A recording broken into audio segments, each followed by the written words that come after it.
Itinapon mo ang 7 taon nating pagsasama para sa pera ni Trizan? Binenta mo ang dangal ko. Ngayon panoorin mo kung paano ko kukunin ang lahat ng kayamanan mo. Ako si Talindra Monteverde. Bawat luhang pumatak sa aking mga mata ay babayaran mo ng buong buhay mong pagsisisi. Handa ka na bang makita ang totoong reyna na minaliit mo?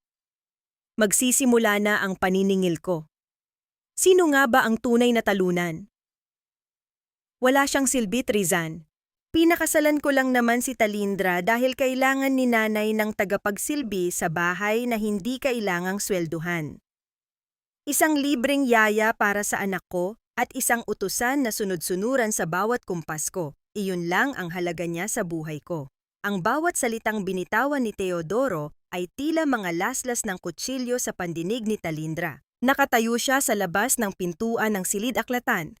Ang kanyang mga kamay ay nanginginig habang hawak ang isang simpleng plato ng pansit malabon, ang paboritong pagkain ng asawa na pinagsikapan niyang iluto para sa kanilang ika-7 anibersaryo. Ang suot niyang kupas na duster ay tila naging isang mabigat na kadena na lalong nagpaliit sa kanyang pagkatao. Sa loob ng silid, narinig niya ang malutong na tawa ni Trizane, ang babaeng laging bukang-bibig ni Teodoro nitong mga nakaraang buwan. Ang sama mo, Tay, wika ni Trizane na may halong landi sa boses. But at least she's efficient, right? Nakikita ko siya sa mall noong isang araw, mukha siyang pulubi sa labas ng grocery store. I can't believe na asawa mo ang isang katulad niya. Sumagot si Teodoro na may kasamang panghahamak sa boses. Efficiency is for machines, Trizan. Pero pagdating sa pagiging asawa, she's a total bore. Wala siyang class, walang pangarap. Minsan, nahihiya akong ipakilala siya kahit sa mga katrabaho ko. Don't worry baby, malapit na. Konting tiis na lang at mapapaalis ko na rin siya sa buhay ko. Hindi na malayan ni Talindra na unti-unti nang nadudulas ang plato mula sa kanyang mga kamay.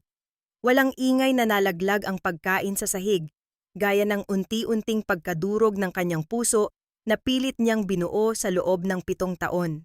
Ang bawat sakripisyo, ang pagtalikod niya sa marangyang buhay na hindi alam ng pamilya Alcaraz, ang pagtitiis sa mga mura at lait ng kanyang biyenan, lahat ng iyon ay itinapon ni Teodoro sa isang iglap para lamang sa pansamantalang aliw ng ibang babae. Nanuyo ang kanyang lalamunan. Nais niyang sumigaw, nais niyang pumasok sa loob at sampalin ang asawa, ngunit ang kanyang mga paa ay tila nakabaon sa semento. Ang tanging nararamdaman niya ay ang malamig na hangin na nanunuot sa kanyang balat, dala ng paparating na bagyo. Sa gitna ng kanyang pagkagunaw, narinig niya ang mabibigat na yabag ni Tarcela, ang kanyang biyenan na naglalakad patungo sa kanya. Nakita ni Talindra ang kumikinang na kwintas sa leeg ng matanda, isang kwintas na pamilyar sa kanya. Iyon ang hiyas na kamukha ng mga barya at perang papel na maingat niyang itinago sa ilalim ng kanilang katre. Anong tinitingin-tingin mo rito, Talindra? At talagang nagkalat ka pa ng dumi sa harap ng pinto? Bulyaw ni Tarcela. Ang kanyang boses ay puno ng puot, walang bakas ng pagkilala sa lahat ng pag-aalagang ibinigay ni Talindra sa kanya noong may sakit siya. Nay, ang pera sa ilalim ng katre. Iyon po ang pambili ng gamot ni Luningning para sa kanyang hika. Bakit niyo po kinuha? Halos pabulong ang boses ni Talindra, puno ng desperasyon. Tumawa ng mapakla si Tarcela at hinawakan ang kanyang bagong kwintas. Iyang mga barya na iyon? Kulang pa nga iyan para sa set na ito. Huwag mo akong mabilangan, Talindra. Utang na loob mo sa amin ang pagkain mo at ng anak mo rito. Isang karangalan na ang pagsuot ko ng alahas na binili mula sa kaunting barya mo. At huwag mong madamay-damay ang sakit ng bata, nag-iinarte lang ang apo ko dahil sa kinalakihan niyang dumirito sa bahay. Bumukas ang pinto at lumabas si Teodoro kasama si Trizane. Kita sa mukha ng lalaki ang pagkagulat na nauwi sa galit nang makita ang asawa. Sa halip na mahiya, mas lalo pa niyang hinigpitan ang pagkakahawak sa baywang ni Trizane. Anong eksena ito, Talindra? Bakit mo inaaway si nanay? Asik ni Teodoro. Teodoro, kinuha ni nanay ang pera ni Luningning. May sakit ang anak mo, kailangan niya ng nebulizer. Hikbi ni Talindra. Ngumisi si Trizan at humilig sa balikat ni Teodoro. Oh, poor Talindra. If you need money, you could have just asked. Hindi yung gumagawa ka ng kwento para mapahiya ang biyenan mo. Humarap si Teodoro kay Talindra. Ang kanyang mga mata ay walang bakas ng pag-ibig, kundi purong pandidiri. Huwag kang magpakadrama rito. Ang pera ay pera. Kung kulang ang budget mo, matuto kang magtipid. At sa susunod na bastusin mo si nanay, hinding-hindi ko na mapapalampas iyan. Umalis ka sa harap namin, nakakasira ka ng view. Sa sandaling iyon, naramdaman ni Talindra ang isang uri ng katahimikan na hindi niya kailanman naramdaman. Hindi ito ang katahimikan ng kapayapaan, kundi ang katahimikan bago ang isang malakas na pagguho. Pinagmasdan niya ang tatlong tao sa harap niya. Ang asawang minahal niya ng higit sa sarili, ang biyenang pinagsilbihan niya, at ang babaeng tila linta na sumisipsip sa kung anong natitira sa kanyang pamilya. Isang malakas na kulog ang gumising sa namamanhid niyang diwa. Ang ulan ay nagsimula ng pumatak sa bubungang yari sa kinakalawang na yero. Lumilikha ng isang malungkot na ritmo na tila sumasabay sa pintig ng kanyang pusong nagdurugo. Tiningnan ni Talindra ang kanyang mga palad. Ang mga palad na dati ay malambot at makinis, ngunit ngayon ay magaspang na dahil sa paglalaba at paglilinis para sa mga taong hindi marunong tumanaw ng halaga. Sa loob-loob niya may isang boses na nagsimulang bumulong, isang boses na matagal na niyang ibinaon sa limot sa ngalan ng pag-ibig. Sino nga ba ang mas bulag? Tanong niya sa kanyang sarili sa gitna ng kadiliman. Ang taong nagmahal ng tapat o ang mga taong nakatayo sa harap ko na hindi alam na ang duming tinatapakan nila ay ang hiyas na dapat sana ay nagligtas sa kanila? Tumalikod si Talindra at naglakad patungo sa silid ng kanyang anak, bit-bit ang bigat ng mundong tila gumuho na sa kanyang ulunan. Sa bawat hakbang ang tanong ay patuloy na umaalingaw-ngaw sa kanyang isipan. Hanggang kailan ako mananatiling bilanggo sa isang bahay na kailanman ay hindi naging tahanan?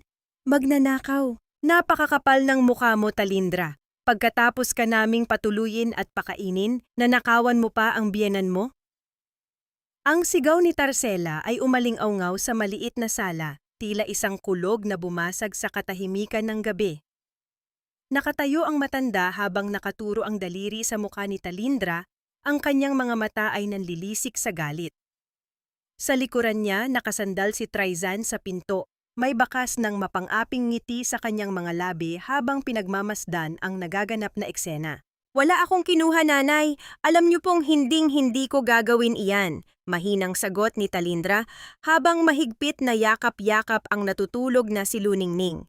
Ang bata ay nag-umpisa ng dumaing, ang bawat paghinga nito ay may kasamang huni ng hika na tila isang babala ng panganib. Huwag mo akong matawag-tawag na nanay. Wala akong mananakaw na manugang. Muling bulyaw ni Tarcela.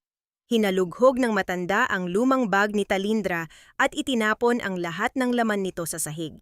Ang ilang piraso ng damit, ang lumang suklay at ang maliit na botelya ng gamot ni Luningning ay nagkalat sa maruming sahig.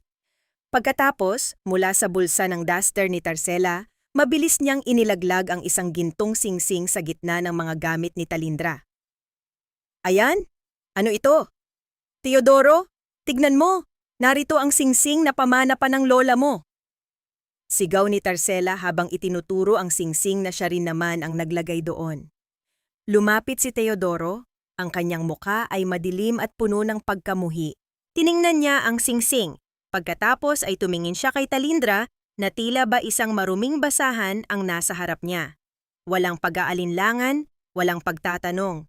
Pinili niyang maniwala sa kasinungalingan dahil iyon ang pinakamadaling paraan para makalaya sa responsibilidad ng pagiging asawa. Tama na ang drama, Talindra. Hindi ko akalaing pati ang pamilya ko ay nanakawan mo para lang sa luho mo. Malamig na sabi ni Teodoro.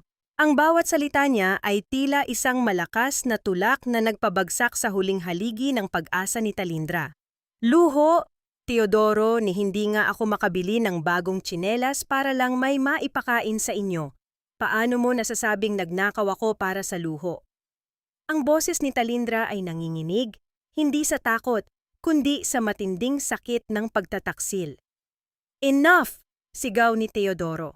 Hinablot niya ang braso ni Talindra at pilit na kinaladkad ito patungo sa pintuan. Wala akong puwang sa buhay ko para sa isang asawang magnanakaw at sinungaling. Layas! Ang ulan sa labas ay tila naging isang bagsak na dingding ng tubig. Ang bawat patak na tumatama sa bubungan ay lumilikha ng isang nakabibinging ingay. Tila ba ang langit mismo ay tumatangis sa kawalang katarungan. Binuksan ni Teodoro ang pinto at itinulak si Talindra palabas. Ang putik sa kalsada ay agad na kumapit sa kanyang paanan, malamig at malagkit. Teodoro, maawa ka, ang anak mo may sakit siya. Saan kami pupunta sa gitna ng ganitong bagyo? Pagsusumamo ni Talindra, habang pilit na pinoprotektahan si Luningning mula sa malakas na buhos ng ulan. Ang kanyang duster ay agad na nabasa, dumidikit sa kanyang katawan na nanginginig sa ginaw. Iyan ang problema mo, hindi na sa akin. Isama mo ang anak mo, tutal ikaw naman ang nagpalaki sa kanya na mahina. Huling hirit ni Teodoro bago niya ibinalibag ang pinto. Ang tunog ng pagsara ng pinto ay tila isang pinal na hatol. Nanatiling nakatayo si Talindra sa gitna ng madilim na eskinita ng Quezon City. Ang tanging liwanag ay nagmumula sa malayo at mabuhay na bumbilya ng poste ng kuryente. Niyakap niya ng mas mahigpit ang kanyang anak, na ngayon ay nagsimula ng umiyak at humihingal. Ang bawat ubo ni Luningning ay tila isang karayom na tumutusok sa puso ni Talindra. "Hush, baby. Nandito si Mama. Hindi tayo pababayaan ng Diyos," bulong niya, kahit na ang kanyang sariling tinig ay nalulunod sa ingay ng ulan. Naglakad siya sa gitna ng baha, ang kanyang mga tsinelas ay naiwan na sa putikan. Ang bawat hakbang ay isang pagdurusa, ang bawat lamig na dumarapo sa kanyang balat ay tila paalala ng kanyang kahinaan. Ngunit sa likod ng kanyang mga mata na puno ng luha, may isang apoy na nagsimulang mag-alab, isang apoy na hindi kayang patayin ng anumang bagyo. 7 taon ko kayong pinagsilbihan. 7 taon kong ibinigay ang lahat, bulong niya sa hangin. Pero mula sa gabing ito, tapos na ang Talindra na kilala niyo. Habang siya ay naglalakad sa gilid ng highway, may 2 malalakas na ilaw ang unti-unting lumapit sa kanya. Ang liwanag ay napakalinaw, tila ba hinihiwa nito ang kadiliman ng gabi. Isang mahaba at itim na sasakyan ang dahan-dahang huminto sa tapat niya. Ang gulong nito ay lumikha ng tilamsik ng tubig sa kanyang paanan, ngunit ang sasakyan ay nanatiling tahimik at maringal sa gitna ng ulan. Bumukas ang pinto sa likuran at isang lalaking nakasuot ng mamahaling barong at may hawak na malaking payong ang bumaba. Ito ay si Tobias Riego, ang matapat na abogado ng pamilya Monteverde na 7 taon na niyang hindi nakikita. Huminto ang lalaki sa harap ni Talindra. Ang kanyang mukha ay puno ng pagkabigla at matinding pighati nang makita ang kalagayan ng babaeng itinuring nilang prinsesa. Binitiwan ni Tobias ang formalidad at mabilis na kinuha ang bata mula kay Talindra upang protektahan ito sa ulan. "Senyorita Talindra!" Ang boses ni Tobias ay nanginginig sa emosyon. "Santissima! Ano ang ginawa nila sa inyo?" Tumingin si Talindra sa lalaki. Ang kanyang mukha ay basang-basa ng ulan at luha, ngunit ang kanyang mga mata ay matigas na tila bakal. "Tobias," ang kanyang boses ay malamig at puno ng awtoridad na matagal na niyang itinago. "Iuwi mo na kami. Tapos na ang pagtatago ko." Sumakay si Talindra sa loob ng limusin. Ang malambot na leather ng upuan ay tila isang banyagang pakiramdam sa kanyang balat. Habang umaandar ang sasakyan palayo sa maruming eskinita, tiningnan niya ang bintana. Ang refleksyon ng kanyang mukha ay hindi na ang kaawa-awang asawa ni Teodoro, kundi ang nawawalang tagapagmana ng Monteverde Holdings. "Abogado," wika niya habang nakatingin sa naglalahong anino ng kanilang lumang bahay. "Gusto kong malaman ang bawat sentimo na pag-aari ni Teodoro Alcaraz at ng kumpanyang pinagtatrabahuhan niya. Gusto kong makita kung gaano kabilis guguho ang mundo nila kapag ang walang silbing asawa na itinapon nila ay siyang humahawak na sa kanilang leeg." Ang maruming putik sa aking mga kuko, ang tanging natitirang alaala ng 7 taon kong pagkakamali. 7 taon na ibinigay ko ang lahat, ngunit ang isinukli nila ay ang lamig ng kalsada at ang hapdi ng pagtataksil. Tahimik ang loob ng dambuhalang sasakyan, isang katahimikang kasing lalim ng gabi. Ang amoy ng mamahaling leather at ang bango ng sariwang bulaklak sa loob ng limusin ay tila sumasakal kay Talindra. Nakasandal siya sa malambot na upuan, habang sa kanyang tabi ay mahimbing nang natutulog si Luningning, na nabalot na ng makapal at mainit na kumot. Ang bawat paghinga ng bata ay hindi na kasing bigat kanina. Ang nebulizer na dala ni Tobias ay mabilis na nagbigay ng ginhawa sa kanyang hika. Tumingin si Talindra sa kanyang mga kamay. Magaspang, may mga kalyo at nangingitim ang mga kuko dahil sa paglalaba at paglilinis sa bahay ng mga alcaraz. Ang mga kamay na ito, na dati ay marunong tumugtog ng piano at humawak ng mga pluma ng ginto, ay naging alipin ng mga taong walang utang na loob. Isang mapait na ngiti ang sumilay sa kanyang mga labi habang pinagmamasdan niya ang kanyang refleksyon sa bintana. Ang babaeng nakikita niya ay hindi na ang mahiyaing asawa ni Teodoro. May kung anong lamig na nanahan sa kanyang mga mata, isang yelo na hindi matutunaw ng anumang pagsisisi. Senyorita Talindra, malumanay na tawag ni Tobias, ang kanyang boses ay puno ng paggalang. Narito na po tayo sa Mansyon Monteverde. Naghihintay po ang lahat. Walang nakakaalam sa inyong pagbabalik maliban sa mga pinakapinagkakatiwalaang tauhan ng inyong ama. Dahan-dahang bumukas ang naglalakihang pintuang bakal ng mansyon. Ang bawat ilaw sa hardin ay tila mga bituing bumagsak sa lupa, nagbibigay ng liwanag sa malawak na lupain na 7 taon niyang tinalikuran. Paghinto ng sasakyan, isang matandang babae ang mabilis na lumapit. Si Yaya Esme. Pagkakita sa kalagayan ni Talindra, ang matanda ay napahawak sa kanyang dibdib, ang kanyang mga mata ay agad na nagtubig. Anak ko, ang aking prinsesa, hikbi ni Yaya Esme habang tinutulungan si Talindra na bumaba. Ano ang ginawa nila sa iyo? Bakit hinayaan mong maging ganito ang kalagayan mo? Hindi sumagot si Talindra. Hinayaan niyang akayin siya ng matanda patungo sa kanyang dating silid. Ang bawat hakbang sa makintab na sahig na marmol ay tila nagpapabalik sa kanya sa realidad. Pumasok siya sa banyo at binuksan ang gripo. Ang mainit na tubig ay nagsimulang mapuno ang bathtub, lumilikha ng usok na bumabalot sa salamin. Hinubad ni Talindra ang kanyang basang duster, ang huling simbolo ng kanyang pagiging alcaraz. Habang lumubog siya sa mainit na tubig, naramdaman niya ang hapdi ng sabon sa kanyang mga gasgas at sugat. Ang putik mula sa Quezon City ay unti-unting nabaon sa ilalim ng tubig, ngunit ang sakit sa kanyang puso ay nanatiling nakalutang. Ipinikit niya ang kanyang mga mata at naalala ang tawa ni Trizan at ang malamig na tingin ni Teodoro. Huling beses na ito, bulong niya sa sarili habang hinahayaan ang tubig na dumaloy sa kanyang buhok. Huling beses na iiyak ako dahil sa kanila. Pagkalabas ng banyo, nakalatag na sa kanyang kama ang isang itim na silk robe at mga bagong damit. Sa ibabaw ng kanyang vanity table, nagniningning ang isang singsing na may malaking diamante, ang heirloom ring ng mga Monteverde na ipinamana sa kanya ng kanyang ama. Isinuot niya ito sa kanyang daliri at sa isang sandali, tila bumalik ang lahat ng awtoridad na matagal na niyang ibinaon. Lumabas siya ng silid at tinungo ang library kung saan naghihintay si Tobias kasama ang mga makakapal na folder ng mga dokumento. Sa pader, nakasabit ang malaking larawan ng kanyang yumaong ama, si Don Teofilo Monteverde. Ang mga mata ng matanda sa larawan ay tila nagmamasid, tila nagtatanong kung handa na ba ang kanyang anak na hawakan ang korona. Tobias, ilatag mo ang lahat.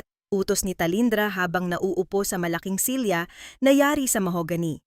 Gusto kong malaman ang lagay ng kumpanya ni Trizan Vergara at ang insurance agency kung saan nagtatrabaho si Teodoro. Senyorita, ang kumpanya ni Trizan ay matagal nang kumukuha ng pondo mula sa Monteverde Holdings sa pamamagitan ng mga subcontractor. Sa madaling salita, ang perang ginagastos niya para landiin ang inyong asawa ay galing din sa inyong bulsa, ulat ni Tobias. At si Teodoro, Siya ay nakatakdang ma-promote bilang senior manager dahil sa impluwensya ni Trizan. Isang malamig na tawa ang kumawala sa mga labi ni Talindra. Ang irony ng sitwasyon ay tila isang malupit na biro ng tadhana. Sila ay nabubuhay sa kanyang kayamanan nang hindi nila nalalaman habang siya ay tinatrato nilang parang basura. Ipatigil mo ang lahat ng pondo sa kumpanya ni Trizan simula bukas. Gusto kong makita kung paano siya maghahabol kapag ang mga tseke niya ay tumalbog na, sabi ni Talindra. Ang kanyang boses ay walang alinlangan. At tungkol kay Teodoro, huwag mo siyang tatanggalin sa trabaho. Mas gusto kong panoorin siyang umakyat sa rurok, bago ko tuluyang sipain ang hagdan na kinatatayuan niya. Tumayo si Talindra at lumapit sa bintana. Tinitignan ang malawak na syudad ng Maynila. Sa dako roon, sa isang maliit at maruming eskinita, tiyak na nagdiriwang ang mga alkaras sa kanilang tagumpay. Hindi nila alam na ang bagyong inakala nilang tapos na ay nagsisimula pa lamang mabuo. Tobias, tawag niya muli. Ano po iyon, senyorita? Ihanda mo ang pinakamagarang sasakyan bukas. At tawagan mo ang pinakamahusay na stylist sa bansa. Bukas bibisita ang bagong may-ari ng Prime Insurance Agency.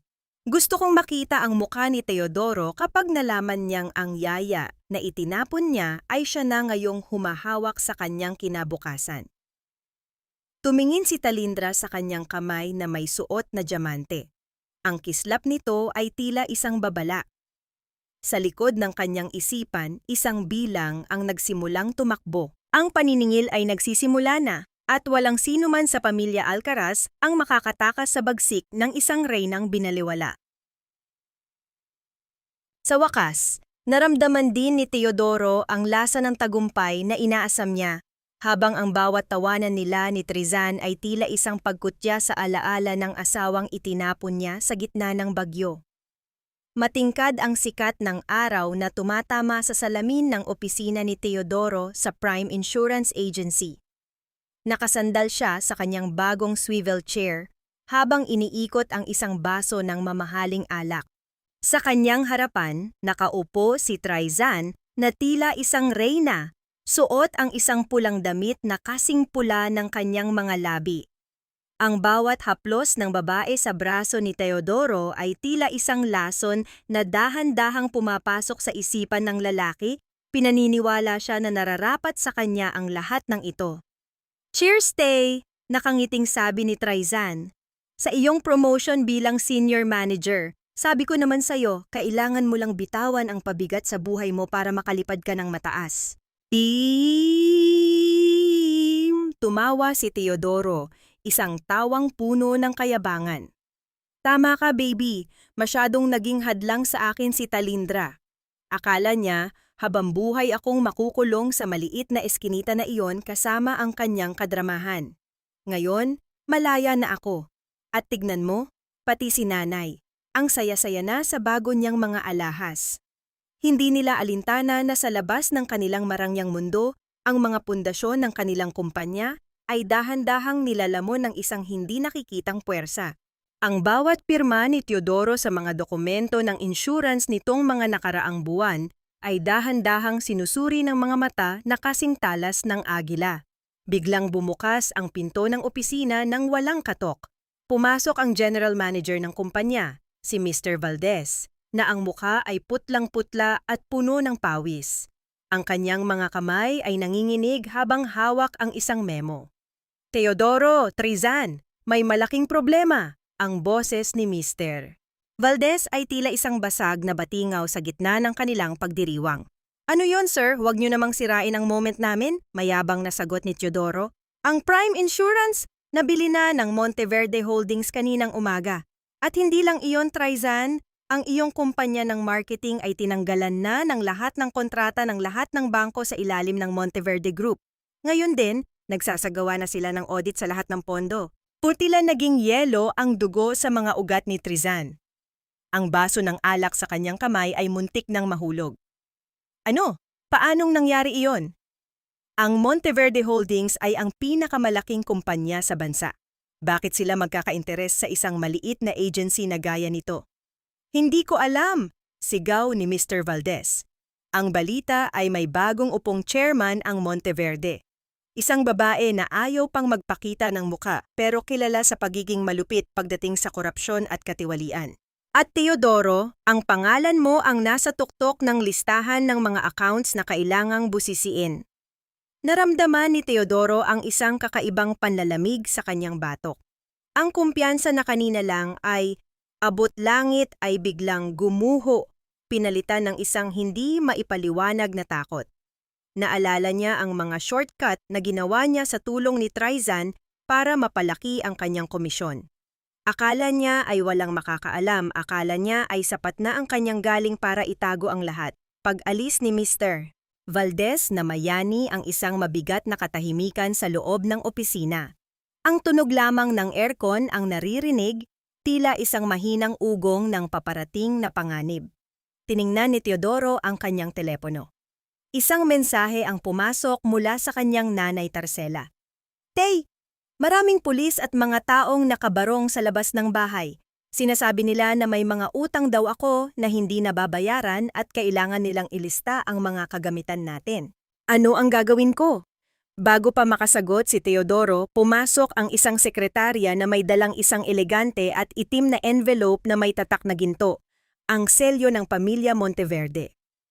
"Sir, inimbitahan po kayo at si Miss Trizan sa isang gabi ng pasasalamat bukas sa Grand Ballroom ng Monteverde Tower." Ang sabi po ng chairman, kailangan niyo raw dumalo dahil may mahalaga siyang anunsyo na direktang makakaapekto sa inyong dalawa. Kinuha ni Teodoro ang imbitasyon. Ang bawat letra ng kanyang pangalan sa papel ay tila nakasulat sa dugo. Bakit siya iniimbitahan ng isang bilyonaryo? Bakit parang bawat galaw niya ay sinusubaybayan? "Huwag kang mag-alala, Tay," pilit na pagpapakalma ni Trizan, kahit na siya mismo ay nanginginig na. "Baka gusto lang nilang makilala ang pinakamagaling na agent ng kumpanya. Pupunta tayo, magbibihis tayo ng pinakamagara. Ipapakita natin sa kanila na hindi tayo basta-basta." Tumanggo si Teodoro, ngunit sa likod ng kanyang isipan, tila may isang anino na laging sumusunod sa kanya. Isang alaala ng isang babaeng umiiyak sa gitna ng ulan, isang babaeng minaliit niya at itinapon. Imposible, bulong niya sa sarili habang nakatingin sa imbitasyon. Patay gutom si Talindra. Wala siyang kinalaman dito. Siguro ay swerte lang talaga ito. O baka naman ito na ang simula ng aking tunay na pag-angat. Ang nangyari nang mapansin ni Teodoro ang isang maliit na hibla ng sinulid na nakasabit sa kanyang mamahaling suit. Tinangka niya itong bunutin ngunit lalo lamang itong humahaba. Tila ba ang bawat hibla ng kanyang bagong buhay ay dahan-dahang nalalagas? Hindi niya lang napapansin. Hindi alam ni Teodoro na sa kabilang bahagi ng syudad, si Talindra ay nakatayo sa kanyang balkonahe. Hawak ang isang listahan. Sa listahang iyon, may isang pulang krus na nakatapat sa pangalan ni Teodoro at Trizan. "Magpakasaya muna kayo sa huling gabi ng inyong kalayaan," bulong ni Talindra sa hangin, habang ang kislap ng kanyang diamante ay sumasabay sa kislap ng mga ilaw ng syudad. Dahil sa ballroom na iyon, makikilala niyo ang totoong reyna na kailanman ay hindi niyo dapat ninalapastangan. "Trizan, anak, kailangan mo akong tulungan. Ang mga taong iyon gusto nilang kunin pati ang huling piraso ng aking dangal. Sinasabi nila na ang bahay namin ay kukunin na ng bangko dahil sa mga utang ko." Ang boses ni Tarcela ay puno ng panginginig habang nakakapit siya sa braso ni Trizan sa loob ng isang mamahaling restaurant. Ang kanyang mukha na dati ay puno ng kayabangan kapag nilalait si Talindra, ngayon ay tila isang tuyot na dahon na malapit ng malagas. Ang suot niyang pekeng alahas ay tila bumibigat sa kanyang leeg, isang simbolo ng kanyang pagsisikap na magmukhang mayaman kahit na wala na siyang matitirang bubong sa ibabaw ng kanyang ulo. "Ano ba, Tay? Patahimikin mo nga ang nanay mo. Nakakahiya, pinagtitinginan tayo ng mga tao rito." Asik ni Trizan kay Teodoro. Ang kanyang mukha ay hindi na kasing ganda ng dati. Ang stress sa trabaho at ang takot sa nalalapit na audit ay dahan-dahang gumuguhit ng mga kulubot sa kanyang noo. Nay, sandali lang naman. Di ba binigyan kita ng pera noong 1 linggo? Saan mo dinala iyon? Mahinang tanong ni Teodoro, na pilit itinatago ang kanyang pagkapahiya sa harap ng kanyang kasintahan. Ipinatalo ko sa kasino, Tay. Akala ko kasi ay makakabawi ako. Akala ko ay madali lang ang pera dahil senior manager ka na. Sagot ni Tarcela habang ang kanyang mga luha ay naglalawa sa kanyang makapal na make-up. Kausapin mo si Trizan, sigurado namang barya lang sa kanya ang kailangan ko. Lalong nagdilim ang mukha ni Trizan. Barya? Tarcela, hindi mo ba naintindihan ang sinabi ni Mr. Valdez kahapon? Ang lahat ng accounts ko ay sinusuri na ng Monteverde Holdings. Hindi ako makagalaw ng kahit 1 sentimo nang hindi nila nalalaman. At ngayon, pati ang kumpanya nyo ay kontrolado na nila. Sa gitna ng kanilang pag-aaway, isang waiter ang lumapit at may inilapag na isang itim na envelope sa harap ni Trizan. Para po sa inyo, ma'am. Galing daw po sa isang lihim na tagahanga. Magalang na wika ng waiter bago ito umalis nang walang ingay. Nanginginig ang mga kamay ni Trizan habang binubuksan ang envelope. Sa loob nito ay mga kopya ng mga bank statement at mga larawan ng kanyang pakikipagkita sa mga kalaban ng kumpanya. Mga ebidensya ng kanyang malawakang korupsyon at pagtataksil sa Prime Insurance. At ang pinakamasakit, may isang sulat na nakalakip na nakasulat sa isang eleganteng papel. Ang bawat kasinungalingan ay may katumbas na presyo. Ngayong gabi, ang iyong maskara ay magsisimulang matanggal, piraso por piraso. Magkita tayo sa ballroom. Sino ito? Sino ang gumagawa nito sa akin? Halos mawala ng boses na tanong ni Trizan. Ang kanyang puso ay tumitibok ng mabilis, tila isang tambol na nagbababala ng kamatayan. Ang nasaksihan ni Teodoro nang makita niya ang kanyang nanay Tarcela na palihim na kinuha ang isang mamahaling tinidor mula sa lamesa at isinilid sa kanyang bag. Sa sandaling iyon, tila naramdaman ni Teodoro ang isang matinding pagsisisi. Naalala niya si Talindra, ang asawang kahit kailan ay hindi nagnakaw, hindi nagsinungaling, at laging inuuna ang kapakanan ng pamilya bago ang sarili. Ang pagkakaibang iyon ay tila isang malaking pader na biglang humarang sa kanya. Trizan, kailangan nating malaman kung sino ang bagong chairman na ito, sabi ni Teodoro. Pilit na ibinabalik ang kanyang tapang. Baka maaari pa nating makiusap, baka pera lang ang kailangan nila. Hindi mo naiintindihan, Teodoro, sigaw ni Trizan. Ang Monteverde Holdings ay hindi nangangailangan ng pera. Sila ang may-ari ng halos lahat ng bangko sa bansa. Ang kailangan nila ay hustisya, at sa tingin ko tayo ang kukunin nilang bayad. Habang sila ay nagtatalo sa isang malaking screen sa loob ng restaurant, lumabas ang isang balita tungkol sa pagbabalik ng nag-iisang tagapagmana ng pamilya Monteverde. Hindi ipinakita ang mukha nito, tanging ang likuran lamang ng isang babaeng nakasuot ng puting suit habang bumababa sa isang pribadong eroplano. Ang ganda niya! Kahit likod lang ang nakikita, bulong ni Tarcela habang nakatingin sa screen. Sana ay maging kasing yaman ka rin niya balang araw, Trizan, para hindi mo na ako kailangang tiisin. Hindi sumagot si Trizan. Ang kanyang mga mata ay nakapako sa screen. May kung anong pamilyar sa tindig ng babaeng iyon. Isang pamilyar na paraan ng paglalakad, isang pamilyar na paraan ng paghawak sa kanyang buhok. Hindi maaari, bulong ni Trizan sa kanyang sarili. Patay gutom si Talindra. Imposible ang iniisip ko. Ngunit ang pagdududa ay parang isang amag na nagsimulang kumalat sa kanyang isipan. Ang takot ay hindi na lamang tungkol sa pera. Ito ay naging tungkol sa isang nakaraang akala niya ay nabaonan niya sa limot. Ang gabi ay dahan-dahang lumalim. Sa mansyon ng mga Monteverde, nakaupo si Talindra sa harap ng kanyang vanity mirror. Pinapanood niya ang bawat galaw ni Trizan at Teodoro sa pamamagitan ng mga ulat ng kanyang mga spy. Ang bawat luhang pumatak sa kanyang mga mata noong gabing itinapon siya sa ulan ay tila nagiging mga matutulis na hiyas na handa na niyang ibato pabalik sa kanila. Abogado Tobias, tawag ni Talindra habang inaayos ang kanyang diamanteng hikaw. Siguraduhin mong ang bawat miyembro ng board ay naroon mamaya. Gusto kong makita nila kung paano ko wawakasan ang karera ng babaeng nag-akalang maaari niyang nakawin ang lahat mula sa akin. Lahat ay nakahanda na, senyorita, sagot ni Tobias. Ngunit may isang bagay po kaming nalaman. Si Teodoro, tila binibisita niya ang inyong lumang tirahan tuwing gabi pagkatapos ng trabaho. Tumigil si Talindra sa kanyang ginagawa. Isang dampi ng sakit ang gumuhit sa kanyang puso, ngunit agad itong napalitan ng poot. Huli na ang lahat para sa kanyang pagsisisi. Ang pag-ibig na binaliwala niya ay hindi na kailanman muling babalik. Isang dangling mystery ang naiwan nang tumunog ang telepono ni Talindra. Isang hindi kilalang numero ang tumatawag. Nang sagutin niya ito, walang nagsalita, tanging ang tunog lamang ng malalim na paghinga ang kanyang narinig bago ito naputol. "Sino iyon?" tanong ni Tobias. "Isang multo mula sa nakaraan," malamig na sagot ni Talindra. "Ngunit huwag silang mag-alala. Mamaya sa ballroom, lahat ng multo ay magkakaroon ng boses." "Utang na loob? Iyan ang paborito mong kanta, Nanay Tarcela, tuwing gusto mong manakaw ang natitirang sentimo sa bulsa ko. Pero sa gabing ito, tapos na ang konsyerto. Ako na ang may-ari ng entablado." Nakatayo si Tarcela sa harap ng kanilang dating barong-barong sa Quezon City.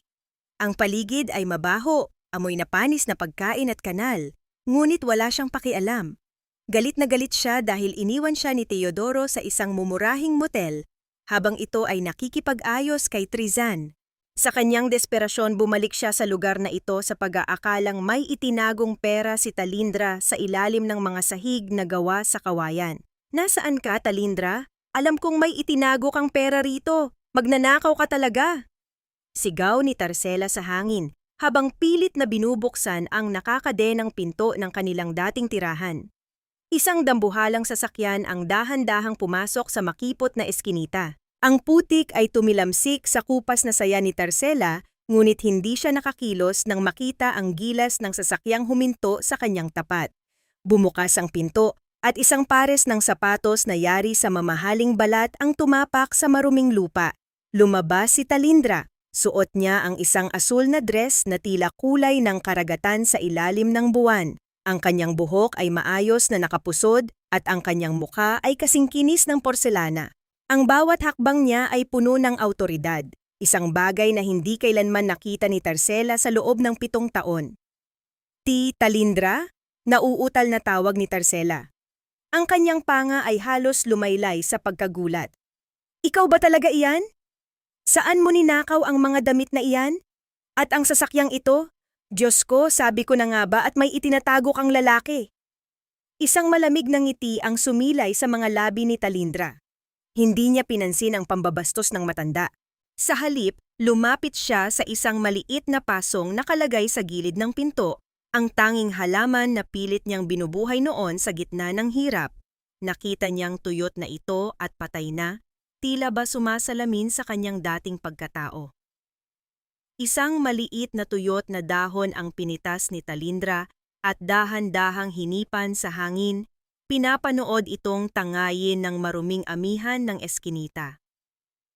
Isang huling pamamaalam sa kanyang pagiging biktima. "Nanay Tarcela, hanggang ngayon ba ay ganyan pa rin kababaw ang tingin mo sa akin?" Mahinahong tanong ni Talindra. "Akala mo ba lahat ng mararangyang bagay ay nakukuha lang sa pagnanakaw o sa pagbebenta ng katawan?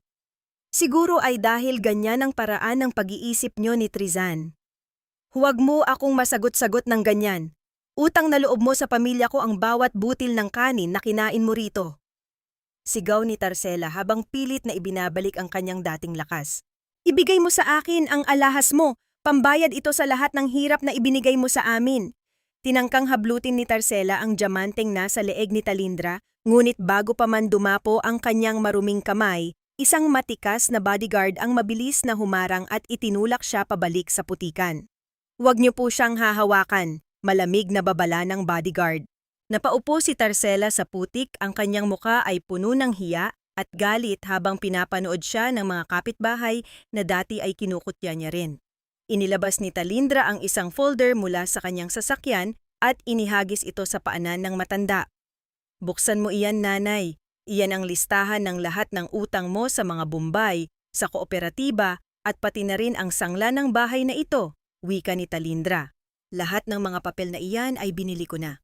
Sa madaling salita, ako na ang may-ari ng bawat hibla ng sinulid sa katawan mo Ako na ang may-ari ng bawat pangarap na itinayo mo sa kasinungalingan.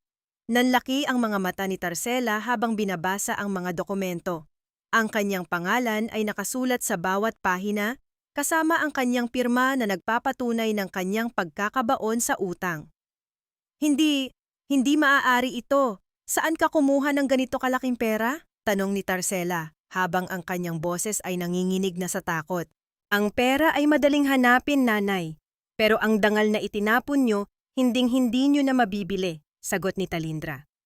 Binili ko ang mga utang mo hindi para tulungan ka. Binili ko ito para masiguradong wala kang mapupuntahan kundi ang lansangan. Doon kung saan mo ako itinapon noong gabing may sakit ang anak ko. Tumalikod si Talindra at muling sumakay sa sasakyan. Ngunit bago sumara ang pinto, may isang batang lalaki mula sa kapitbahay ang tumakbo patungo sa kanya at may iniabot na isang maliit at kalawanging susi.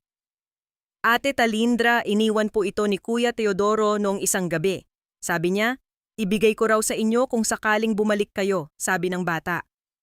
Kinuha ni Talindra ang susi. Ito ang susi ng isang lumang baul na nasa loob ng bahay. Isang baul na pinagbabawalan siyang buksan ni Teodoro sa loob ng 7 taon. Isang dangling mystery ang nabuo sa isipan ni Talindra. Ano ang laman ng baul na ito na pilit itinatago ng kanyang asawa? Salamat, Totoy, sabi ni Talindra. Tobias, ihanda mo ang lahat para sa ballroom mamaya. Gusto ko, bago matapos ang gabi, ay wala nang matira sa pamilya Alcaraz, kundi ang mga luha nila. Habang paalis ang sasakyan, naiwan si Tarcela sa gitna ng putik. Yakap ang mga papel ng kanyang pagkatalo. Ang ulan ay muling nagsimulang pumatak, tila ba naguhugas sa maruming eskinita, ngunit walang sapat na tubig ang makapaghuhugas sa dumi ng kanilang konsensya. Huwag kang maupo, Teodoro. Hindi ka narito bilang panauhin, kundi bilang isang empleyadong kailangang magpaliwanag sa kanyang mga kasalanan. Ang boses na yon, malamig, matalim at puno ng awtoridad, ay tila isang kuryenteng gumapang sa buong katawan ni Teodoro.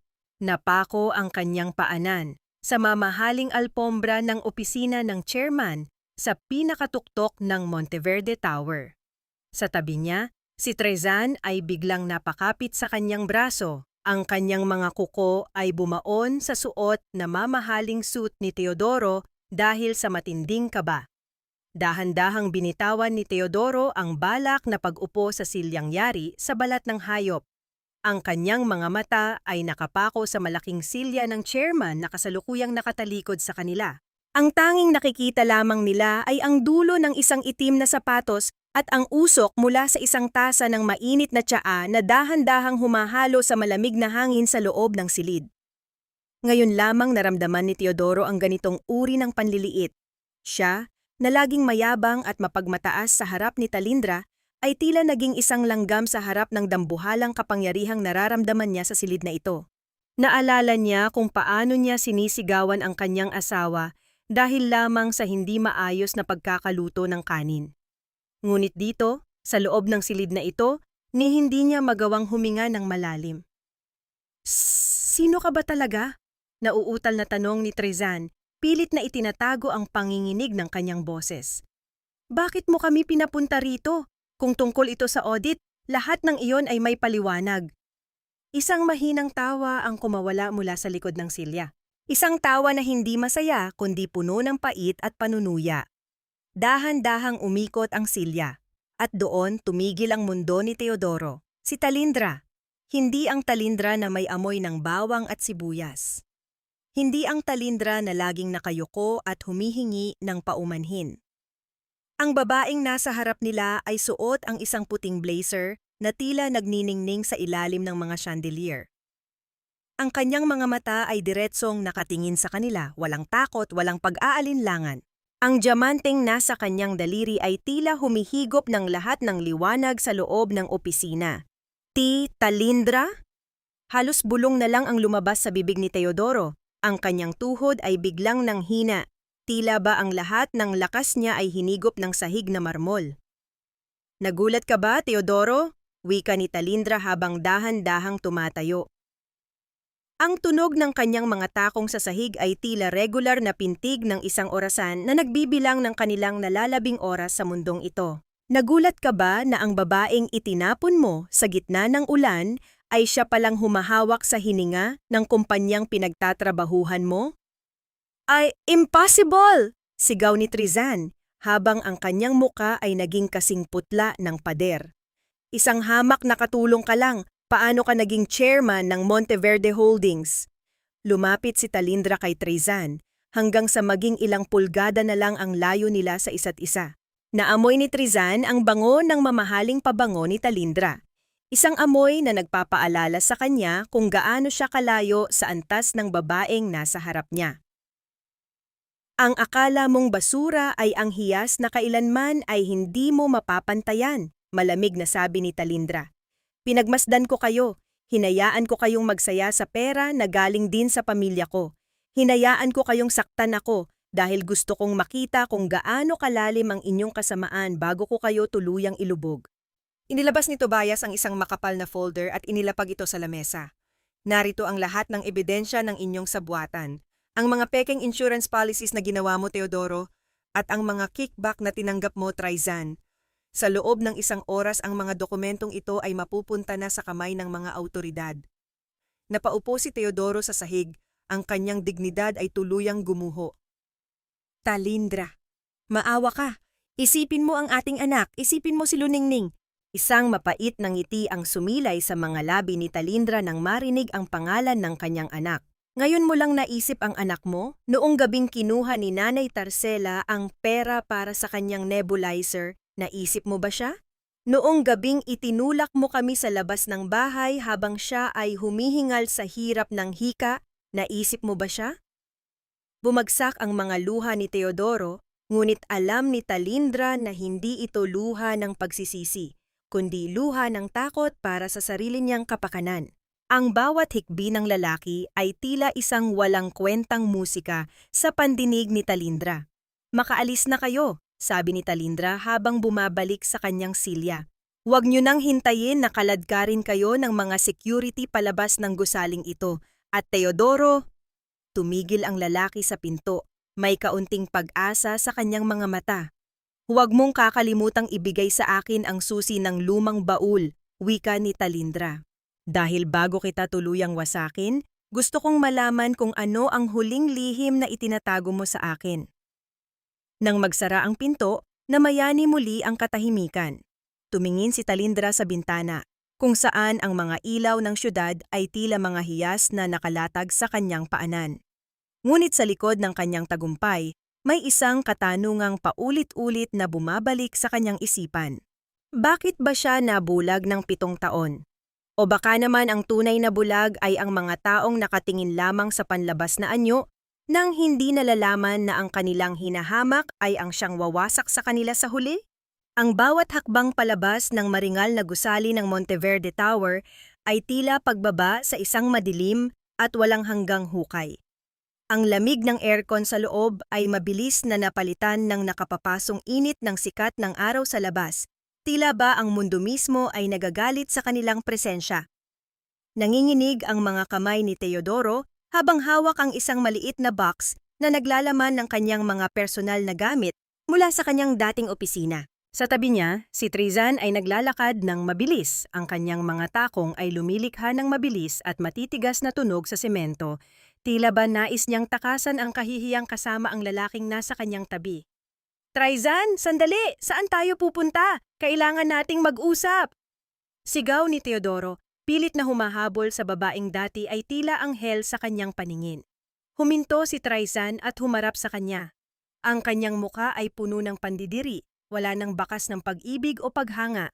Tayo? Walang tayo, Teodoro. Ano ba ang akala mo sasama ako sa'yo sa hirap? I used you because I thought you were someone. Pero tignan mo ang sarili mo ngayon, isa kang hamak na unemployed at may kaso pa ng estafa. Pero, mahal kita, Trizan. Ibinigay ko ang lahat para sa'yo. Itinapon ko si Talindra para lang makasama ka. Pagsusumamo ni Teodoro, habang ang mga luha ay dahan-dahang gumuguhit sa kanyang pisngi. Isang mapait na tawa ang pinakawalan ni Trizan. Itinapon mo ang asawa mo dahil sa sarili mong ambisyon? Huwag mo akong isama sa drama mo. Ngayong wala ka ng silbi, bakit pa ako mananatili? Goodbye, Teodoro. Magkita na lang tayo sa korte. Pumasok si Trizan sa isang taxi at mabilis itong umalis, iniwan ang usok ng tambutso na dahan-dahang humahalo sa hangin. Napaluhod si Teodoro sa sidewalk. Ang kanyang box ng mga gamit ay nahulog at kumalat sa maruming semento. Doon, sa gitna ng ingay ng mga sasakyan at abalang mga tao, naramdaman niya ang tunay na kahulugan ng pagiging mag-isa. Ngunit ang kanyang pagdurusa ay nagsisimula pa lamang. Pagdating niya sa kanilang maliit na eskinita sa Quezon City, isang malaking kumpol ng mga tao ang bumungad sa kanya. Ang mga marites na dati ay kinakainggitan sila ay ngayon ay nagbubulungan at tila nagdiriwang sa kanilang pagbagsak. Nakita ni Teodoro ang kanyang nanay Tarcela na nakaupo sa ibabaw ng isang lumang sofa sa gitna ng kalsada. Ang pintuan ng kanilang bahay ay may nakadikit na malaking pulang karatula na nagsasaad na ang ari-arian ay kontrolado na ng bangko.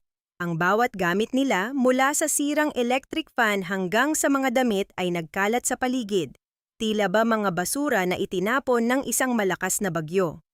Teodoro, anak, nasaan ka ba? Hikbi ni Tarcela nang makita ang anak.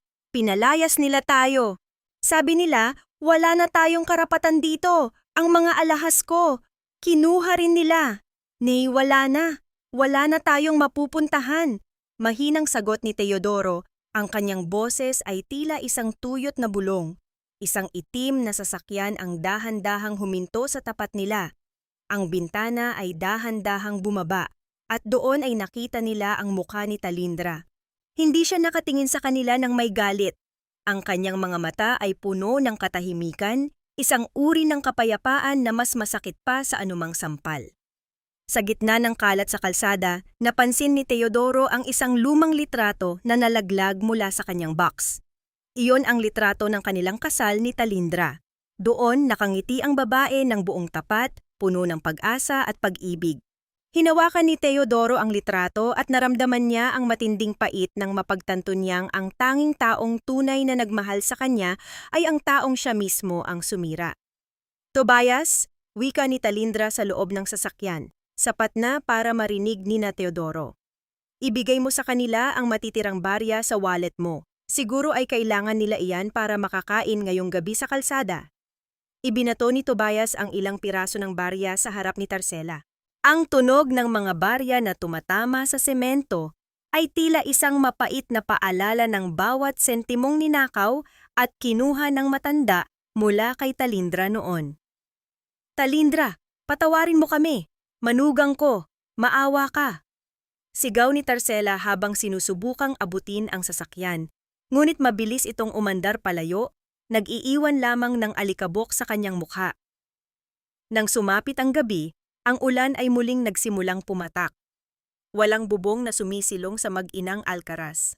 Nakaupo sila sa isang sulok ng bus terminal, yakap ang kanilang mga basang gamit. Ang bawat ubo ni Tarcela ay tila isang eko ng bawat ubo ni Luningning noong gabing itinapon nila ito sa ulan. Nay! Bulong ni Teodoro habang nakatingin sa kadiliman. Naalala niyo ba? Ganito rin ang ginawa natin sa kanila. Eksaktong ganito. Hindi sumagot si Tarcela. Ang tanging maririnig ay ang kanyang mahihina at gumaralgal na hikbi. Sa gitna ng kanilang paghihirap, isang dangling mystery ang muling lumitaw sa isipan ni Teodoro. Naalala niya ang lumang baul na nasa ilalim ng kanilang katre. Bago sila pinalayas, nakita niyang kinuha ito ng mga tauhan ni Talindra. Ang baul, bulong niya. Kung nalaman na niya ang laman yon, hinding-hindi na niya ako mapapatawad hanggang sa kabilang buhay. Ang bawat pihit ng susi sa lumang baul ay tila paghukay sa isang libingang puno ng mga kalansay ng nakaraan.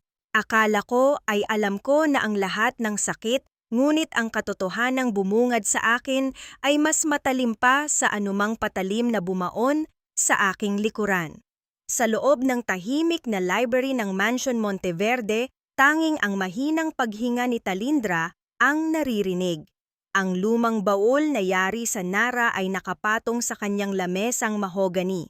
Sa kanyang tabi, nakatayo si Tobias, ang kanyang mukha ay seryoso at tila naghahanda sa anumang magiging reaksyon ng kanyang senyorita. Dahan-dahang itinaas ni Talindra ang takip ng baul. Ang amoy ng alikabok at lumang papel ay agad na humalo sa malamig na hangin ng silid. Sa loob nito nakita niya ang mga bagay na hindi niya inakalang itinatago ni Teodoro sa loob ng 7 taon. Mga sulat na may selyo ng Monteverde Holdings, mga dokumentong legal, at isang maliit na kwintas na may pendant na korona. Nang buksan ni Talindra ang unang sulat, naramdaman niya ang isang matinding panlalamig na gumapang sa kanyang buong katawan. Ito ay sulat mula sa kanyang ama, si Don Teofilo, na may petsang 3 taon na ang nakalilipas. Teodoro, alam mo na pala, bulong ni Talindra, habang ang kanyang mga kamay ay nanginginig sa matinding galit. Alam mo na ang lahat mula pa noong simula. Sa mga dokumento, natuklasan ni Talindra ang nakapanlulumong katotohanan. Hindi siya nagkataong nakilala ni Teodoro sa kalsada. Sinundan siya nito, pinag-aralan ang kanyang bawat galaw, at nalaman ang tungkol sa kanyang tunay na pagkakakilanlan bago pa man sila magpakasal. Itinatago ni Teodoro ang lahat ng mga sulat ng kanyang ama na nagmamakaawang bumalik na siya sa mansyon. Pinunit at itinago nito ang mga abiso tungkol sa pagkakasakit ng kanyang ama upang manatili siyang nakadepende at bilanggo sa kanilang maliit na eskinita. Isang maliit na drawing mula sa isang bata ang nakita ni Talindra sa ilalim ng mga papeles. Iyon ang iginuhit ni Luningning noong nakaraang taon. Isang larawan ng kanilang pamilya kung saan ang mukha ni Teodoro ay malaki at nakangiti. Dahan-dahang pinunit ni Talindra ang drawing, hindi dahil sa galit sa anak, kundi dahil sa pagkasuklam sa imahe ng lalaking ginamit ang sariling anak bilang panakip sa kanyang kasamaan. Habang nangyayari ito sa kabilang dako ng syudad, si Teodoro ay nakaupo sa isang madilim na bench sa tapat ng isang pampublikong parke. Ang kanyang tiyan ay kumakalam sa gutom, at ang bawat buto sa kanyang katawan ay sumasakit dahil sa lamig ng semento. Nakita niya ang isang dambuhalang billboard sa tapat ng kalsada. Ang mukha ni Talindra ay naroon, maringal at malayo sa kanyang maabot. Biglang isang pamilyar na sasakyan ang huminto sa tapat ng parke. Bumukas ang pinto at lumabas ang isang maliit na batang babae na nakasuot ng napakagandang kulay rosas na damit, si Luningning. Kasunod nito ay isang yaya na may dalang mga gamit ng bata. "Luningning, anak!" sigaw ni Teodoro habang pilit na tumatayo at tumatakbo patungo sa bata. Ngunit bago pa man siya makalapit, humarang ang 2 malalaking bodyguard. Napahinto si Teodoro, ang kanyang hitsura ay tila isang pulubi, marumi ang damit, magulo ang buhok at amoy kalsada.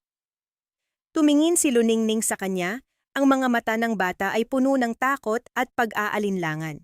Walang bakas ng pagkilala, tanging takot sa isang estranghero na tila baliw.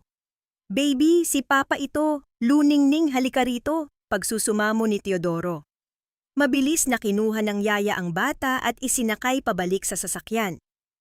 Bago sumara ang pinto, narinig ni Teodoro ang boses ng kanyang anak. "Yaya, sino po yung maduming mamang yon? Natatakot po ako." Ang bawat salita ng bata ay tila isang huling pako sa krus na kinapapakuan ni Teodoro. Napaluhod siya sa gitna ng kalsada habang ang sasakyan ay mabilis na umandar palayo. Wala nang matira sa kanya. Wala nang asawa, wala nang pera, at ngayon wala na ring anak na tatawag sa kanya ng papa. Sa gitna ng kanyang paghihinagpis, isang malakas na tunog ng sirena ng pulis ang bumasag sa katahimikan. Hindi para sa kanya ang mga pulis na iyon, kundi para kay Trizan. Mula sa di kalayuan, nakita niya ang babaeng minahal niya o inakalang mahal niya na kinaladkad palabas ng isang kondominium. Nakaposas ang mga kamay habang sumisigaw ng mga mura. "Trizan!" bulong ni Teodoro, ngunit wala ng emosyon sa kanyang boses.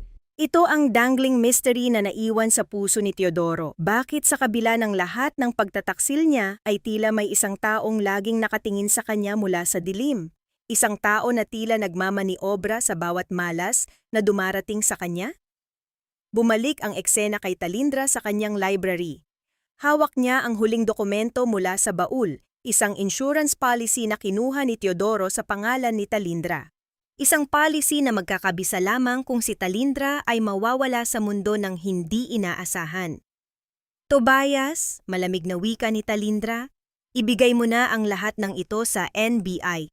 Hindi lang estafa ang ikakaso natin kay Teodoro Alcaraz, isama mo na ang tangkang pagpatay.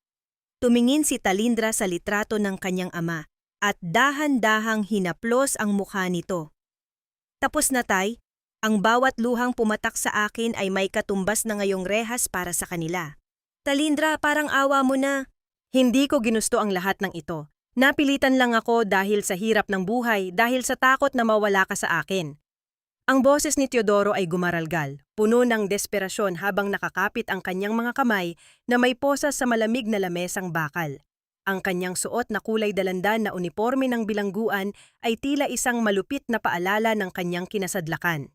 Ang kanyang muka ay hapis, may mga itim na bilog sa ilalim ng mga mata, at ang dati niyang mapagmataas na tindig ay napalitan ng isang anyo ng taong tuluyan ng tinalikuran ng mundo. Sa kabilang panig ng lamesa, nakaupo si Talindra ng tuwid at maringal. Ang kanyang suot na asul na sutla ay nagniningning sa ilalim ng malamig na ilaw ng visitation room. Walang bakas ng galit sa kanyang muka, tanging isang malalim at nakabibinging katahimikan. Pinanood niya ang bawat butil ng pawis na namumuo sa noo ng lalaking dati niyang tinawag na asawa. Dahan-dahang inilabas ni Talindra ang isang maliit na panyo mula sa kanyang bag. Ito ang panyong may burda ng pangalan ni Teodoro na ginawa niya noong unang taon ng kanilang pagsasama. Maingat niya itong inilapag sa lamesa, sa tapat ng lalaki. Isang huling piraso ng kanilang nakaraan na tila isang banyagang bagay na ngayon. Teodoro, mahinahong simula ni Talindra. Ang kanyang boses ay tila isang banayad na agos ng tubig, ngunit may talim na hindi kayang tapatan ng anumang sigaw. Huwag mong gamitin ang kahirapan bilang dahilan ng iyong kasamaan. Maraming mahirap sa mundo, ngunit hindi lahat ay nagnanakaw ng pangarap ng iba. Hindi lahat ay nagpaplano ng kamatayan ng taong nagbigay sa kanila ng lahat. Talindra, isipin mo si Luningning. Paano siya lalaki ng walang ama? Gusto mo bang tawagin siyang anak ng isang kriminal? Hikbi ni Teodoro, pilit na ginagamit ang huling alas na mayroon siya. Isang mapait na ngiti ang sumilay sa mga labi ni Talindra. Ang anak ko ay may ama sa kanyang alaala, isang amang mabuti at mapagmahal. Ngunit ang lalaking nasa harap ko ngayon? Hindi ka na niya kilala, Teodoro. At sisiguraduhin ko na hinding-hindi na niya malalaman ang tungkol sa kadiliman ng iyong puso. Inusog ni Talindra ang isang folder patungo sa kanya. Sa loob nito ay ang mga papeles ng annulment at ang isang court order na nagbabawal kay Teodoro na lumapit sa kanila habang buhay. Pirmahan mo ito. Ito na ang huling hiling ko sa iyo bilang taong minahal kita ng higit sa sapat. Nanginginig ang kamay ni Teodoro habang hinahawakan ang panulat. Ang bawat bantas ng kanyang pirma ay tila pagpunit sa kanyang sariling kaluluwa. Nang matapos siya, tumayo na si Talindra. Ang tunog ng kanyang mga takong sa semento ay tila isang huling martsa ng kanyang kalayaan. Talindra, mahal kita, patawarin mo ako, sigaw ni Teodoro habang pilit na hinahabol ang anino ng babae, ngunit mabilis siyang pinigilan ng mga gwardya. Ang tunog ng mga bakal na susi at ang pagsasara ng mabigat na pinto ay tila isang pinal na hatol sa kanyang buhay. Naglakad si Talindra palabas ng presinto. Ang sikat ng araw ay tumama sa kanyang muka, mainit at puno ng pag-asa. Sa labas, naghihintay si Tobias at ang kanyang anak na si Luningning sa loob ng sasakyan. Pagkakita sa kanya, agad na bumaba ang bata at tumakbo patungo sa kanya. Ang mga bisig ay nakabukas para sa isang mahigpit na yakap. Mama, uuwi na po ba tayo? Tanong ng bata. Ang kanyang mga mata ay nagniningning sa tuwa. Oo, anak, uuwi na tayo sa bagong simula. Bulong ni Talindra habang hinahalikan ang noo ng anak. Isang dangling mystery ang naiwan ng bago pumasok si Talindra sa sasakyan. May isang matandang babae siyang nakita sa gilid ng kalsada, si Tarcela. Ang matanda ay tila isang pulubi na mamalimos ng pagkain sa mga nagdadaan. Nakita ni Tarcela ang sasakyan ni Talindra, ngunit sa halip na sumigaw o humingi ng tulong, mabilis itong nagtago sa likod ng isang poste, puno ng hiya at takot. Tiningnan ni Talindra ang kanyang diamanteng singsing. Hindi na ito simbolo ng kapangyarihan, kundi simbolo ng kanyang pagbangon.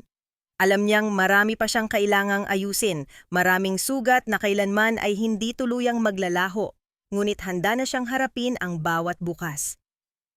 Tobias, wika ni Talindra habang umaandar ang sasakyan. Ihanda mo ang launching ng Monteverde Foundation para sa mga biktima ng domestic abuse. Gusto kong ang bawat sentimong kinuha ni na Teodoro at Trizan ay bumalik sa mga taong tunay na nangangailangan. Oh!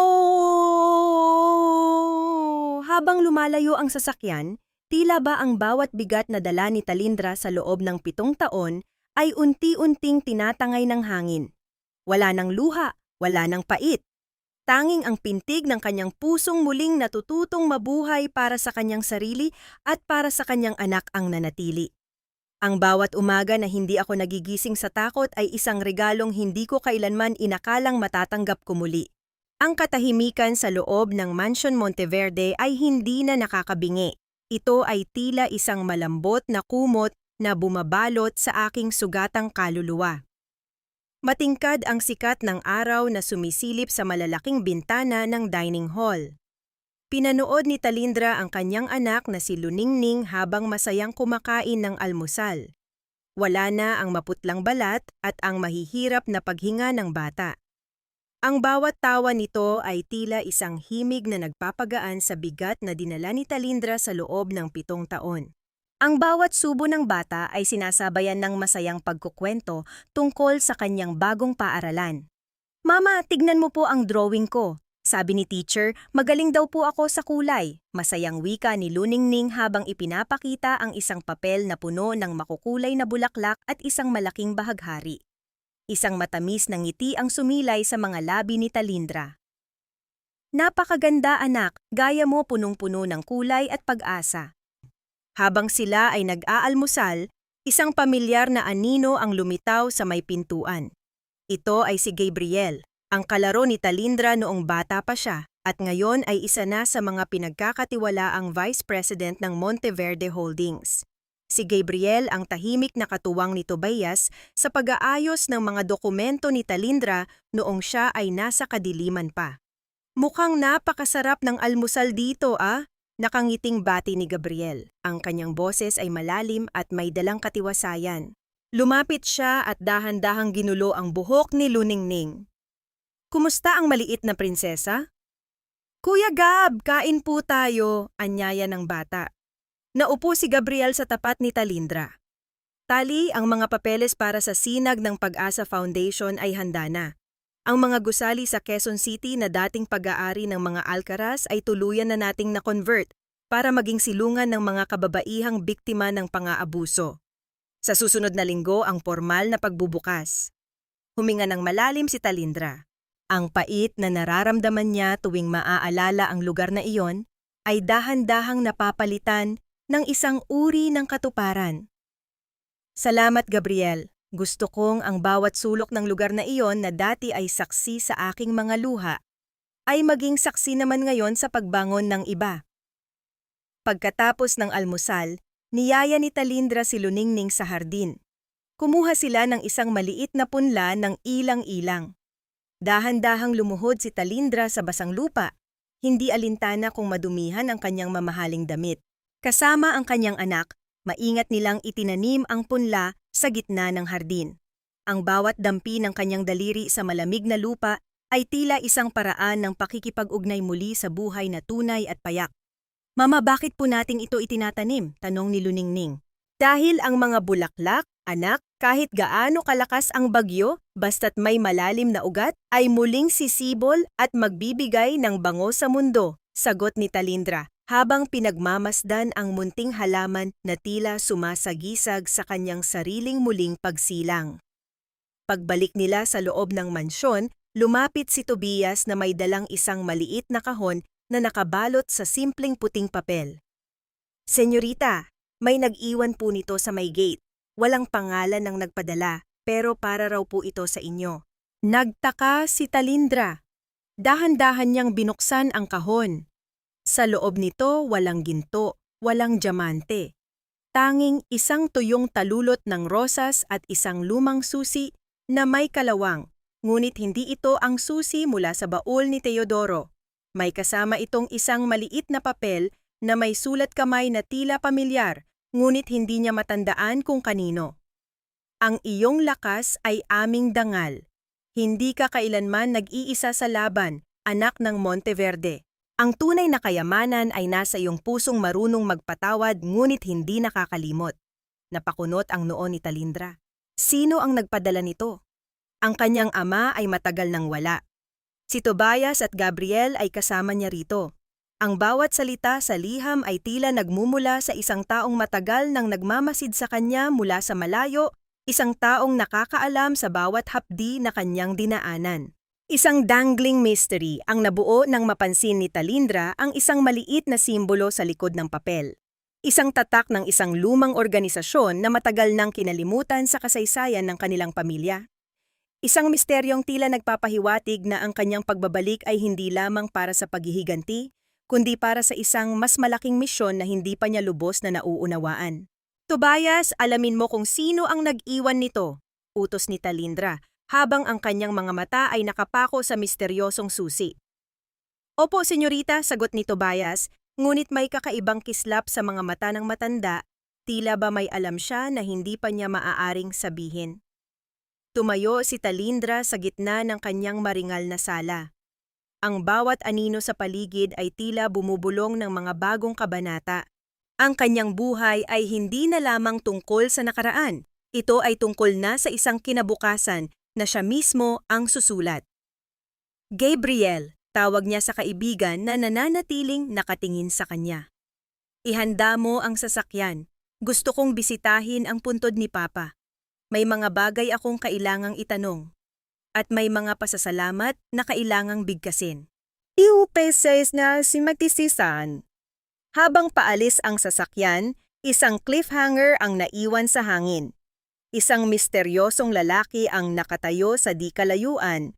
May hawak na binocular habang pinagmamasdan ang bawat galaw ni Talindra. Sa kanyang dibdib, nakasabit ang isang katulad na simbolo na nasa papel. Isang simbolo ng katapatan na higit pa sa dugo. Sa rurok ng tagumpay, hindi ang kinang ng diamante ang nagbibigay ng liwanag, kundi ang apoy ng pag-asang muling nag-alab sa loob ng isang pusong minsan nang dinurog ng kawalang katarungan. Maliwanag ang sikat ng araw sa harapan ng bagong tayong gusali ng sinag ng Pag-asa Foundation. Ang bango ng mga sariwang sampagita na nakasabit sa bawat sulok ay humahalo sa amoy ng bagong pinturang mga pader. Maraming tao ang naroon, mga mamamahayag, mga opisyal ng gobyerno at higit sa lahat, ang mga kababaihang dati ay nawalan na ng pag-asa, ngunit ngayon ay muling nakangiti dahil sa tulong ni Talindra. Nakatayo si Talindra sa entablado, suot ang isang eleganteng puting traje de mestiza na tila nagniningning. Sa kanyang tabi, nakahawak sa kanyang kamay ang maliit na si Luningning, na ngayon ay tila isang munting anghel sa kanyang rosas na damit. Pinagmasdan ni Talindra ang madla at sa isang sandali, bumalik sa kanyang gunita ang bawat luhang pumatak sa maruming eskinita, ang bawat sampal ng hangin noong gabing itinaboy siya sa ulan. Ang bawat pilat sa aking katawan at puso ay hindi natanda ng aking kahinaan. Simula ni Talindra, ang kanyang boses ay malinaw at umaaling-aungaw sa buong paligid. Ang mga ito ay tanda ng aking tagumpay. Narito tayo ngayon hindi para magdiwang ng paghihiganti, kundi para ipagdiwang ang paglaya. Paglaya mula sa takot, mula sa pananakit, at mula sa paniniwalang tayo ay walang halaga. Isang masigabong palakpakan ang sumunod sa kanyang bawat salita. Ngunit sa dako pa roon, sa likod ng malaking gate ng kalsada, may dalawang anino ang nakamasid. Si Tarcela, na may suot na maruming basahan at may hawak na isang pirasong tuyong tinapay, ay nakatulala sa kanyang dating manugang. Ang kanyang mga mata ay puno ng pait at matinding gutom, hindi lamang para sa pagkain, kundi para sa buhay na kanyang sinayang dahil sa kasakiman. Sa tabi ng matanda nakatayo si Teodoro.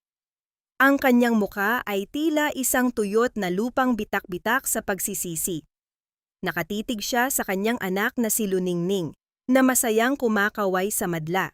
Nais niyang sumigaw, nais niyang tumakbo patungo sa kanila at humingi ng tawad. Ngunit ang bawat hakbang niya ay tila pinipigilan ng mabigat na kadena ng kanyang mga kasalanan. Nakita niya ang kanyang sariling mukha sa isang basag na salamin sa gilid ng kalsada. Isang lalaking nawalan ng lahat dahil sa pag-akalang ang pera ay higit na mahalaga kaysa sa katapatan. Isang matandang babae, isa sa mga unang benepisyaryo ng foundation ang lumapit kay Talindra sa entablado. May iniabot itong isang munting bulaklak ng gumamela na pinitas mula sa hardin. Kinuha ito ni Talindra ng may buong paggalang at sa halip na ilagay sa kanyang mamahaling vase, ay isinukbit niya ito sa kanyang buhok. Isang pagkilala na ang tunay na kagandahan ay nagmumula sa mga simpleng bagay na may kasamang tunay na pagmamahal. Pagkatapos ng seremonya, naglakad si Talindra patungo sa dalampasigan na malapit sa mansyon ng mga Monteverde. Ang hapon ay dahan-dahang nagiging ginto dahil sa papalubog na araw. Kasama niya si Tobias at Gabriel, ang 2 taong nanatili sa kanyang tabi sa gitna ng unos. Tapos na ang lahat, senyorita, malumanay na wika ni Tobias. Ang hustisya ay nakamit na at ang bawat banta sa inyong buhay ay nawiwasak na. Kinuha ni Talindra ang isang maliit na bagay mula sa kanyang bulsa, ang lumang singsing na ibinigay ni Teodoro noong kanilang kasal sa huwes. Isang singsing na gawa sa mumurahing tanso na matagal nang nangulubot at nag-iwan ng itim na marka sa kanyang daliri. Pinagmasdan niya ito sa huling pagkakataon, hindi nang may galit, kundi nang may pasasalamat dahil sa mga aral na itinuro nito sa kanya. Gamit ang kanyang kanang kamay, inihagis ni Talindra ang singsing sa malawak na karagatan. Pinanood niya ang pagtalbog nito sa ibabaw ng tubig bago ito tuluyang lumubog sa kailaliman, kasama ang lahat ng sakit, lahat ng pait, at lahat ng alaala ng 7 taon niyang pagkakabilanggo sa maling pag-ibig. Hindi ko sila pinatawad dahil karapat-dapat sila sa kapatawaran, bulong ni Talindra sa hangin. Pinatawad ko ang aking sarili dahil karapat-dapat ako sa kapayapaan. Tumingin si Talindra sa malayo, kung saan ang langit at dagat ay nagtatagpo sa isang guhit ng liwanag. Wala na ang takot sa kanyang mga mata, wala na ang bigat sa kanyang dibdib. Sa unang pagkakataon sa loob ng maraming taon, naramdaman niya ang tunay na kalayaan, isang kalayaang hindi nakadepende sa kahit kanino, kundi sa sarili niyang lakas. "Mama, halika na po, lalaro tayo," sigaw ni Luningning mula sa buhanginan. Tumakbo si Talindra patungo sa kanyang anak, ang kanyang mga yapak sa buhangin ay mabilis na binubura ng mga alon. Tila ba sinasabi ng kalikasan na ang bawat pagkakamali ng nakaraan ay maaari ring mahugasan ng panahon. Ang bawat tawa nila ay tila isang himig ng tagumpay na umaalingaw-ngaw sa buong dalampasigan. Ang huling imahe ng kwento ay si Talindra, nakatayo ng matikas sa gitna ng dalampasigan. Yakap ang kanyang anak habang ang araw ay tuluyan ng lumulubog. Hindi na siya ang babaeng itinapon sa ulan. Siya na ang reynang muling naghari sa kanyang sariling buhay. May dalang sulo ng pag-asa para sa lahat ng mga pusong nangangarap ding makalaya.